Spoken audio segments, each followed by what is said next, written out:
салом алейкум ҳамдиёрон азиз, имрӯз 15 июни соли 2024 мебошад. қарор дорем дар деҳаи Чорбоғи, ноҳияи Варзоб, ва ин дарахти чормағз аст. бурида ман пайванд кардагӣ будам ва аз бехаш боз буромад.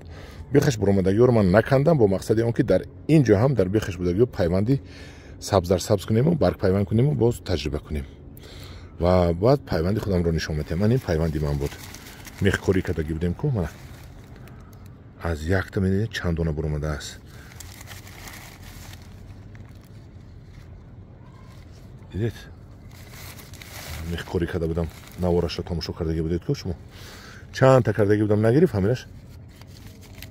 сахт гирифт, дигарош нагирифт. хайна иношта бо мо як мо пас пайванд мекунем. пайванди буғум пайванд аз дигар чормағз мехоҳем. дар як чормағз чанд намуд чормағз кунем.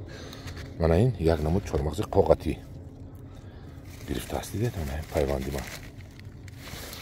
инош аз ҳам модари худаш аз вақт баъд аз буридан буромадагӣ, худо хоҳад ман инҷа пайванд мекунам. аз ресебиём, аз духтур сохт саломат, худо хоҳад инамо пайванд мекунем. ана ин аст чормағз ва пайванди чормағз. дидед чормағза пайвандшо ёд гирифтем.